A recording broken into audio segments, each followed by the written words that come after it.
నష్టం వచ్చినా మారిపోయిన ఫ్రెండ్ ఒకడే కాలేజీ స్నేహం.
ఎరా రాహుల్, మన ఫీజు కట్టమని 10,000 ఇచ్చాగా, కట్టావా? ఏంటి నీ గోల్ ఏంటి? మన ఫీజు కట్టమని 10,000 ఇచ్చాగా, కట్టావా? నీ ఇష్టాధారం ఖర్చు పెట్టావా? నువ్వు ఫీజు ఇవ్వడం నేను కట్టకపోవడమా? కానీ నా ఫ్రెండ్ బర్త్డే ఖర్చు పెట్టానన్నా. అరే రూపాయలు అన్నప్పుడేనా బంధాలైనా స్నేహాలైనా ఉండేది. ఆ రూపాయలు అన్నప్పుడు నువ్వు ఒంటరిగా మిగిలిపోతావు. చూసుకో నానా, నేను నీ కొడుకున్నానా? జీవితంలో నవ్వుతూ ఉండాలి కానీ జీవితాన్ని నవ్వుల పాలు చేసుకున్నానా? ఏదేదో చదువుతున్నావు, స్నేహం చేయి, ఎంజాయ్ చేయి, కానీ చదువుకో. నీ జీవితాన్ని ముళ్ళపాటుగా పూలపాటుగా వేసుకో. నేను కోరుకునేది అదేనా? కాలేజీ టైం అయింది అనుకుంటా, బయట. సరే ఓకే నాన్న, బాయ్.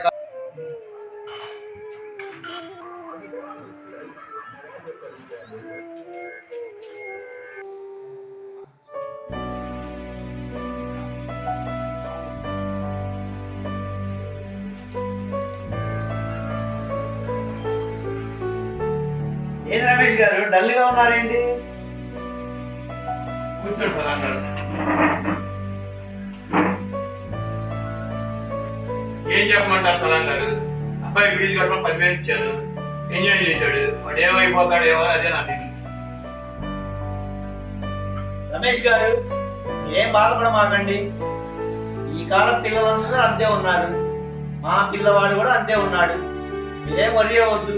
ఏం చేద్దాం సలాం గారు? అంతా వాళ్ళ తలరాత. దేవుడు ఎలా రాస్తే అలా జరిగింది. మనం ఏం చేస్తాం? వదిలేయండి రమేష్ గారు. వాళ్ళ గురించి ఆలోచించి ఆలోచించి మనకు బీపీలు షుగర్లు తప్ప వేరే ఏం లేదు. వదిలేయండి. సరే కానీ నాకు షాప్ కడ పని ఉంది, వెళ్ళొస్తామండి రమేష్ గారు. నాకు కూడా పని ఉంది.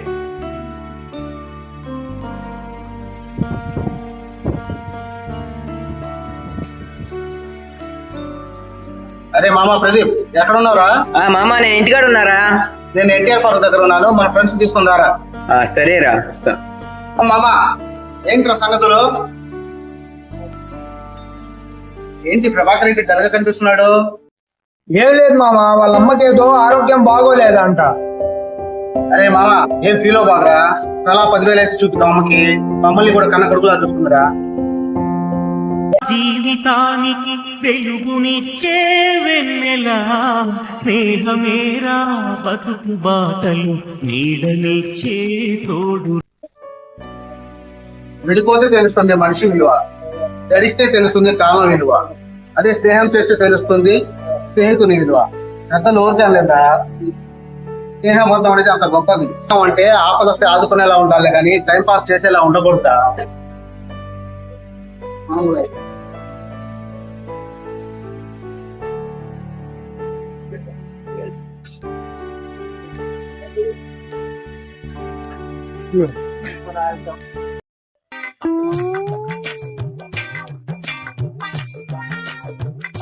ఏం కావాలి? పెళ్లి గాని కట్టదా గాని ఏమైనా అయిందా? అరే పెళ్లి గురించి నీకెందుకురా? ఆపురా స్వామి నువ్వు. ఎందుకులే గాని తాడి చెట్టు అంటున్నావు, కొబ్బరి చెట్లు అంటే అమ్మాయి దొరికిందో దొరకలేదో అని. అరే కాదురా బుద్ధి, అలా పరువుది మాకురా. ఊరుకా, అయ్యో నల్ల చింతపండు లాగున్నావు, పిల్లని ఇవ్వలేదు అని చెప్పొచ్చు కదా. అరే ఆపురా బాబు, నీకు చాక్లెట్ కొని పెడతాలేరా, ఇదిగోరా పోరా పోరా.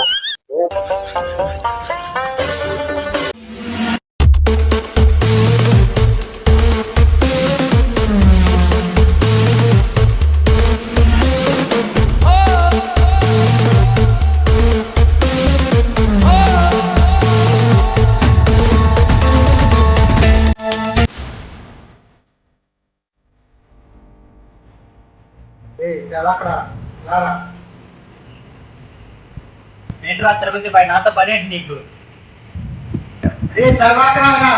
నీకు కొట్ట డబ్బులు ఇచ్చాడు అంత పిలిచినోడా వాడు.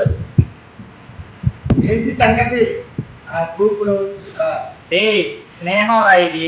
డబ్బిస్తేనో ముందుకు వస్తేనో కొట్టడానికో చంపడానికో రావడానికి ఇలా పదార్థాలు కాదురా, స్నేహ బంధం రా ఇది. ఆ కొట్టోడు వస్తాం నేను చంపితే.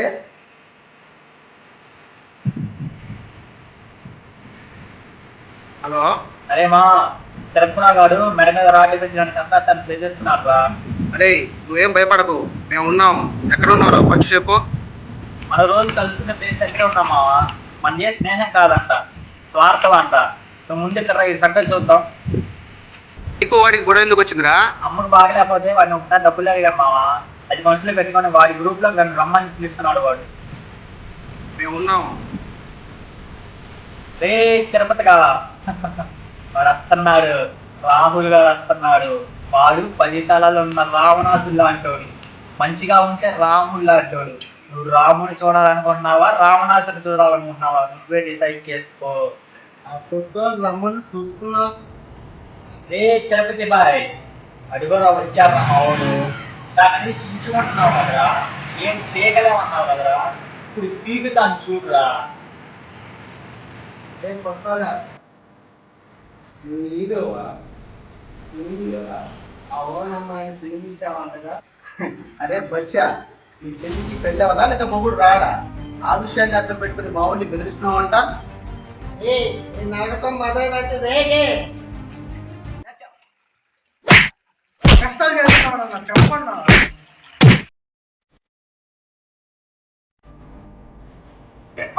అన్నా ఎక్కడున్నావన్నా? రానా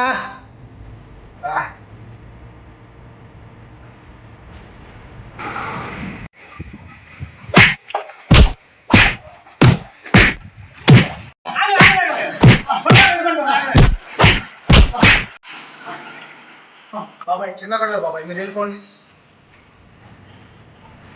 బాబు నువ్వు రమేష్ కొడుకు కదూ? మీ నాన్న ఎంత మంచివాడయ్యా, మీ గొడవలు వచ్చినాయి.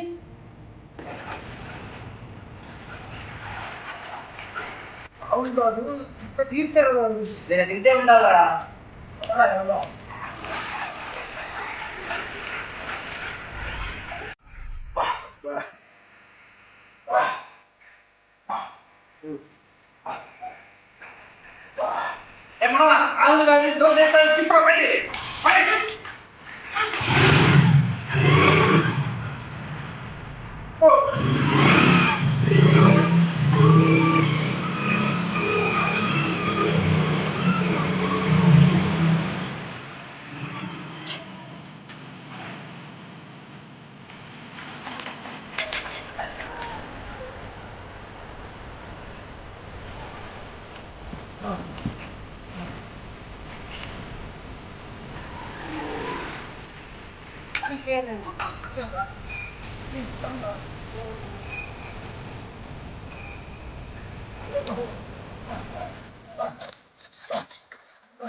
ఏమంటే